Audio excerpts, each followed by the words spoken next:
एक आदमी किसी काम को 10 दिन में करता है, दूसरा आदमी उसी काम को 15 दिन में करता है। यदि दोनों आदमी मिलकर उस काम को करें तो इसका आंसर 25 दिन नहीं होगा। एक्चुअल आंसर क्या होगा? और टाइम एंड वर्क के क्वेश्चन को सेकंड में सॉल्व करने का शॉर्टकट क्या होगा? तो हेलो एवरीवन, आज हम मैथ्स को सिर्फ सॉल्व ही नहीं करेंगे, कॉन्सेप्ट सीखेंगे, शॉर्टकट सीखेंगे और कॉम्पिटिटिव लेवल की थिंकिंग को डेवलप करेंगे। So without wasting any time, let's crack time and work. चलिए स्टार्ट करते हैं। क्वेश्चन फर्स्ट, ए किसी कार्य को 15 दिन में और बी उसी कार्य को 20 दिन में पूरा कर सकता है। दोनों 4 दिनों तक साथ काम करते हैं, तो कार्य का कितना भाग शेष रह गया? ए जो है वो किसी कार्य को 15 डेज में करता है, बी जो है वो सेम वर्क को 20 डेज में कंप्लीट करता है। तो सबसे पहले हमें जो डेज दिए गए हैं इनकी हेल्प से हमें इनका एलसीएम लेकर हम टोटल वर्क फाइंड करेंगे। टोटल वर्क होगा 15 एंड 20 का एलसीएम 60।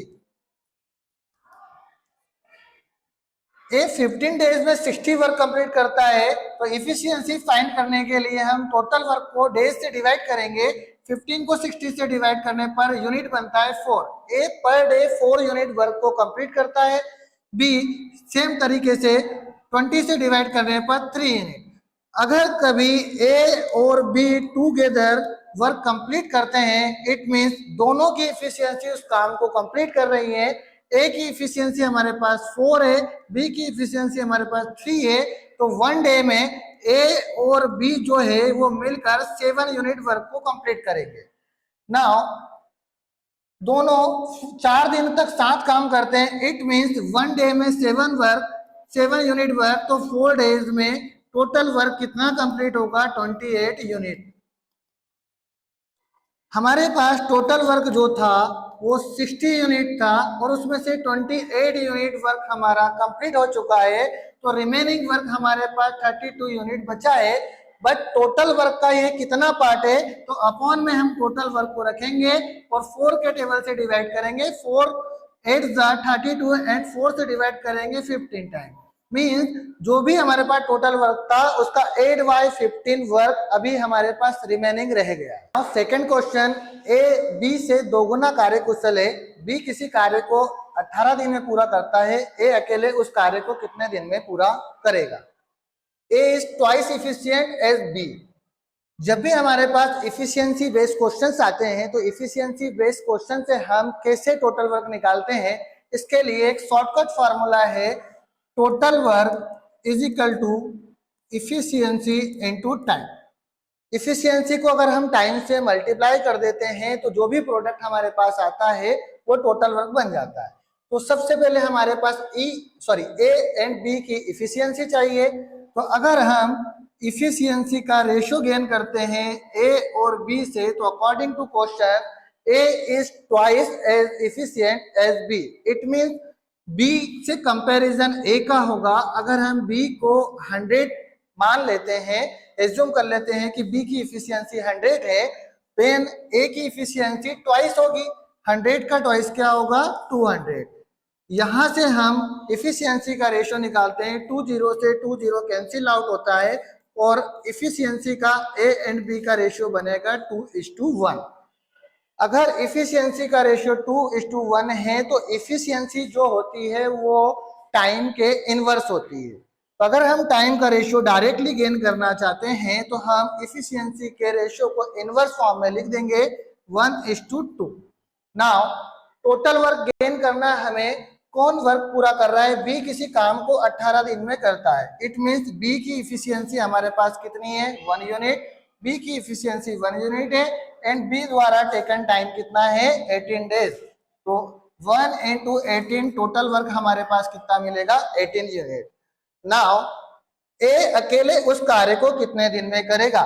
जब भी हम किसी का भी टाइम निकालते हैं, कितने समय में वर्क कंप्लीट होगा, तो हमारे पास टोटल वर्क अपॉन में इफिशियंसी होना चाहिए।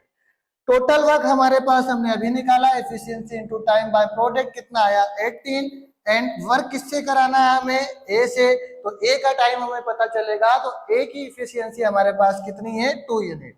अगर हम ए की इफिशियंसी से डिवाइड करते हैं तो हमें ए द्वारा लिया गया टाइम पता लग जाएगा, 2 से डिवाइड करने पर कितना आ रहा है 9 डेज। इट मीन्स जिस काम को बी 18 डेज में पूरा कर रहा है उस काम को ए 9 डेज में पूरा कर लेगा। Now question number 3, A B and C can complete a work in 20, 30 and 60 days respectively. How many days will they take to complete the work together? जब भी हमारे पास इस प्रकार के सवाल आते हैं कि 2 से ज्यादा पर्सन किसी काम को अलग अलग दिनों में कर रहे हैं तो हम उसे इफिशियंसी बेस्ड फार्मूले या शॉर्टकट ट्रिक से सॉल्व करते हैं।